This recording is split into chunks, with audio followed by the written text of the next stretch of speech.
the TTS Talking Early Years podcast. Each week, we'll be joined by educational experts from across the globe, offering exclusive insights, inspiration, and guidance to help practitioners unlock the potential for learning in the early years. Hello, my name is Ruth Lue-Quee, your host for this week's TTS Talking Early Years podcast. I'm an educational consultant, also known as My Mummy Teacher, founder of MMT Play, and passionate about play and inclusion. Throughout this series, we'll be discussing a range of topics aimed at supporting SEN in the early years, inspiring you with the guidance and resources to enhance your practice. I'm delighted to introduce Andre Imich as today's guest. Welcome to the podcast, Andre. How are you today? Good morning, Ruth. I'm very well, thank you, and delighted to be here. Before we get started, could you please give me a quick introduction about yourself for our listeners? Thank you, Ruth. Yes, I'm an educational psychologist by background. I have been a teacher in a primary school and a secondary school. I've been a senior leader in local authorities and more recently the professional advisor on special educational needs for the Department for Education. One of my passions throughout my career has been in the early years. I really enjoyed the opportunity when I was an educational psychologist to meet many early years children and their families, both at home and in settings, and to run a number of training courses for early years settings. So I'm particularly pleased to be here on this early years podcast, Ruth. Thank you. Amazing, and it's been great to have you in the discussions that we've had in our previous episodes as well. So to round up our fourth and final episode with Andre, we'll be covering the topic of whether the early years sector can adequately support children with SEN. This is quite a biggie, and I think it's quite interesting as well with such a wealth of experience. How do you feel the early years sector is positioned currently as opposed to sort of historically? Have you seen a big change within the early years setting, the current state of SEN provision? Where are we at? What's your sort of background and experience within that? I mean, I think it's really to our credit as a country that the ambition for children under 5 with special educational needs has grown and grown. And I think the ambition that came out of the Children and Families Act to make sure that there was more help, more identification in the early years, and that we worked more closely with parents, we took a greater account of their views. All of those are ingredients that help make the early years sector a more important and more thriving place to be. And I think our ambitions for the early years sector are highly laudable and are, I think, leading the world in many areas. The challenge for us is implementation. And I think over the last 10 years, there's been a very large increase in the level of identification of children with special educational needs in the early years, perhaps fueled by that driven ambition of the Children and Families Act 10 years ago.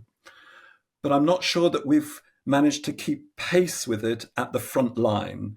At the front line, we need to have really well-informed practitioners who are working with children every day. We need to make sure there is sufficient training and development available, and we need to make sure there is sufficient external advice and support. I think at the moment, the volume of children involved in the system that require attention exceeds possibly the number of sort of skilled workers at any level. So we've seen a huge increase in the number of children who are requiring and accessing speech and language therapy support, for example. And the challenge there is to make sure that all those who need it are getting it. So I think that the ambition is really strong. The availability of the right level of support isn't quite there at the moment, and there are challenges there. So I think that the early years system is fit as a sort of driving model for what early years children need, but we haven't quite got the right amount of capacity to deliver on our ambition.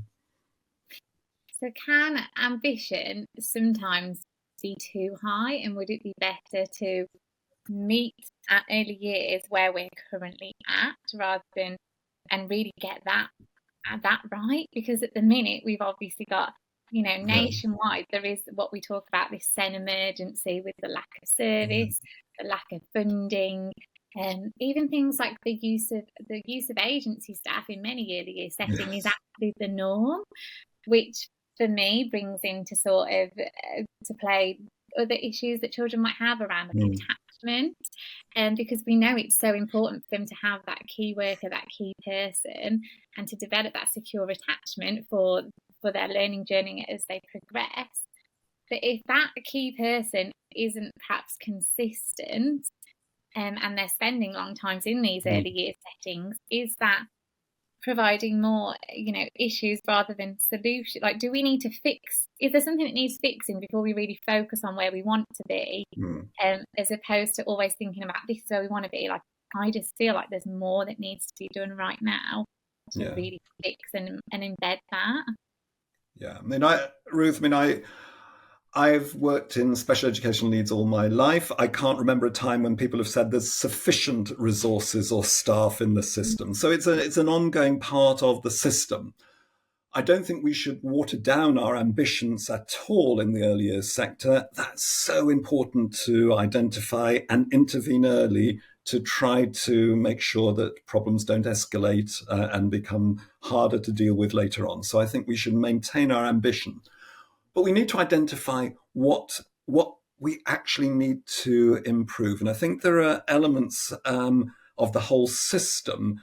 One of the problems we have with special educational needs is that if we treat it as an add-on system, then I think it's much more problematic. Whereas I think what we need to be doing is making sure that we've got good early years curriculum, good early years staffing for all, and that's working well, and also good physical environments for all, good communication with parents, good liaison with external professionals, etc. Make sure that those key ingredients are working well, but getting it right for all children should, in theory, reduce the number of children who require more specialist attention and support.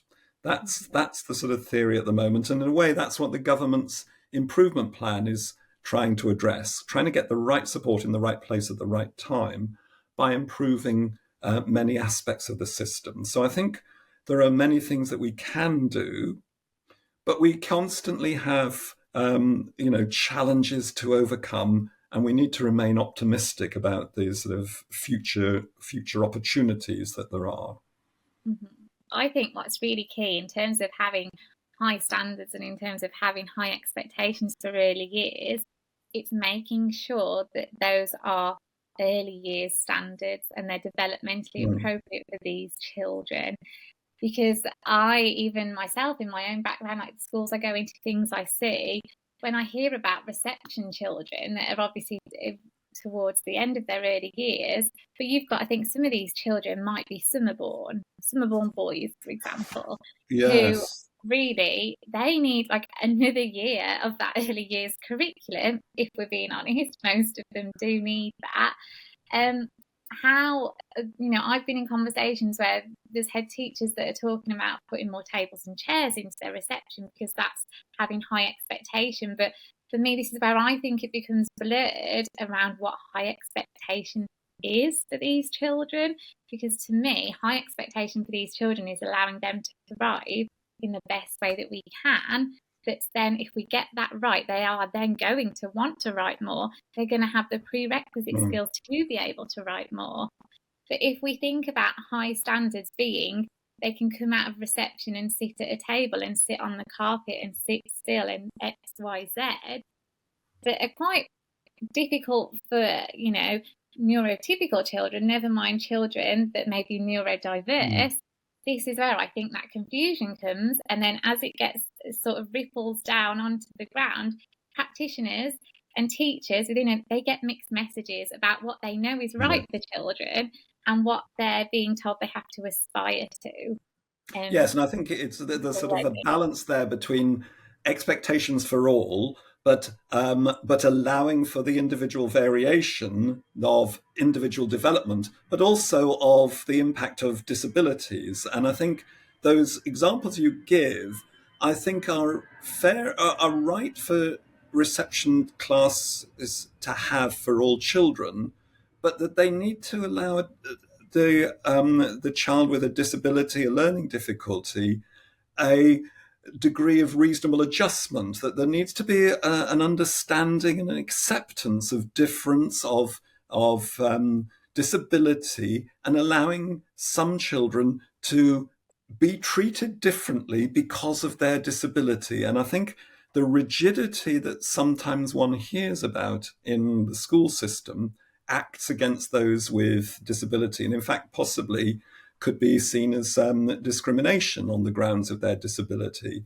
So I think it's right to have those expectations, but to allow for the individual presenting issues to allow for different ways of treating that child. Absolutely. I think that's really, really key. I was listening to a podcast the other day, and I don't know where to reference this from, but they were talking about around 11,000 children 5 years and under are currently on lower fixed term exclusions.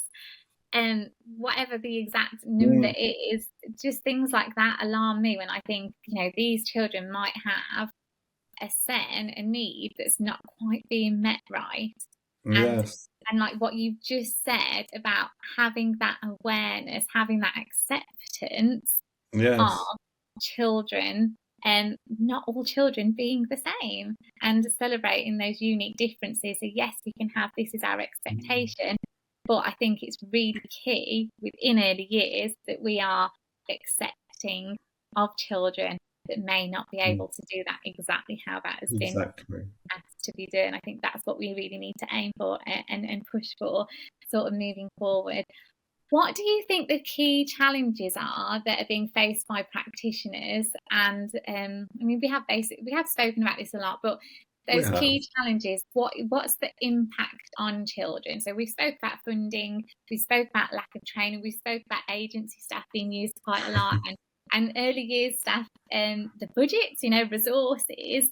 What is really the impact on that, and the impact of that on our children currently within early years? Yeah, I think when I meet early years practitioners, the one thing they're all saying is, I've got too many children to to deal with. And you've got to understand these practitioners are absolutely dedicated to their work, to improvement for children and their families. And I think they find it sort of frustrating and demoralizing when they feel that they've got such a heavy caseload. So I think for practitioners, particularly, the sort of therapy side of things and so on, they feel overwhelmed by the numbers of children that they've got on their case books, and they feel that they're not doing the best they can. Yeah, that's not what they came into the job to feel like. Yeah, and that's a whole other issue in itself. It's the mental health and the well-being of the staff that are on the ground day in, day out, doing their absolute best for these children without the adequate resources and support, or like you were saying then, having simply the number of children, and obviously with the new hours that have come into place, that's only going to increase. And we know that is one of the biggest challenges that the government now is going to face, is how they're able to meet those children's needs. And one of the things that I hear early years practitioners say quite a lot is that they are having to provide one-to-one support quite often for children that's not actually funded for the whole time that those children are there in the provision. And that can be quite difficult in terms of staffing, and obviously in terms of funding as well. Yes, again, I think, in terms of funding, one needs to think about whether we should be funding the institution more rather than trying to drive it through individual children, because that route makes it much harder to achieve improvement for all. So thinking about the whole funding system for early years is really important. Yeah, I think that would be really key, wouldn't it? It's the number of children that we've got, versus the number of staff we've got versus how the funding is adequately provided Yeah. across the whole thing. That's the way that we could definitely work at improving things. And then another thing that I hear about is, obviously we are in a cost of living crisis, and lack of parental time. Like that is that a lot of parents, regardless of the cost of living crisis or not, are both working in key jobs. They haven't got that time to perhaps stop after pick up and drop up to have the conversations, because they're racing from one thing to the next thing, to be here, to be there. And life as we know it is a very busy and chaotic space. And quite often what our children with special educational needs need is to sort of just step away a little bit and have things at their pace, and that calmer sort of flow of life and would be really ideal for them. Now, so the next sort of point on our podcast that I wanted to talk about is how we can not think about the doom and gloom and think about the positivities. How can we really improve support for our children with SEN within early years? And obviously, knowing your background and having been an advisor before for the DfE, what do you think the future will look like for SEN children within the early years, and what is it that you would push for and on those sorts of matters? Yeah, I mean, I think a point I was making a few minutes ago about being flexible, by an institution being flexible to accommodate the needs of individual children, to make reasonable adaptations. I think we as a system need to make more of the Equality Act and the duties there for settings, to sort of plan to have children with disabilities in the first place, and then to make reasonable adaptations for individuals. That could go an awfully long way. Improvement there could go an awfully long way to accommodating more successfully children with early years, and indeed in the school setting. So I think that's a sort of very much a hobby horse of mine. Communicating effectively with parents and carers is another really important part of how we will improve support for children with SEN.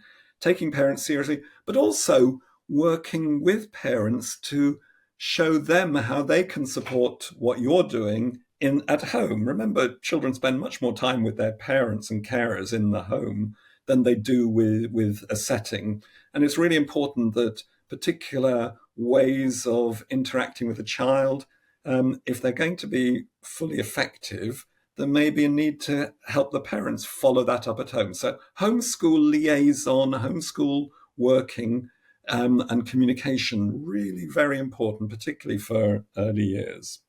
Also, celebrating success when children do something that's unexpected, that's good, that's being worked towards. Making a big thing of that. That's really important for the child, but it's also important for the family to sort of get a feeling that progress is being made. It's often slow progress, isn't it? Incremental. But that makes it even more important that when something significant is achieved, that a big thing is made of it. So I think celebrating success is also important. But also, and again, Ruth, you're an expert in play. I do think we need to ensure that early years children are freed to play, and to play in their own way, and to get joy from attending settings rather than everyone around them worrying all the time about their development, but also let them have a natural existence as well, and naturally play with other children, even though sometimes that doesn't always work out. But I do think the joy and achievements that we can get through play are really paramount. And to add on to that one as well, what you're just saying, I think it's even expectations of children's play, and in educating practitioners about what is real, true play. It doesn't need to look Pinterest worthy. It doesn't need to be this better. And actually, the best play comes from giving children the time and the tools and the space, and just letting them get on and develop. And, like the other day with my little girl, she's 1, we had just a jar of marbles, and she tipped the jar of marbles out into this larger sort of drawer, and she spent so long just playing with the marbles, taking them out, pouring them.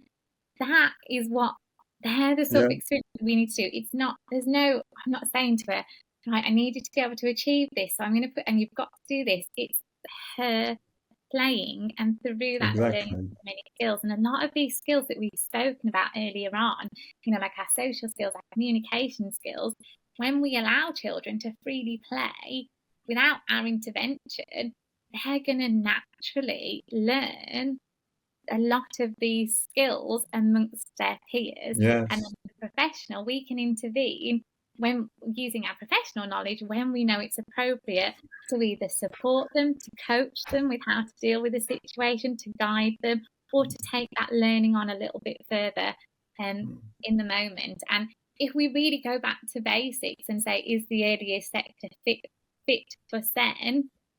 It absolutely can be when we think about what the basics are, and when we get those basics right for every single child, like you're saying, with every in every aspect, then it will only get better, and that will be one of the ways that we can really support and improve them.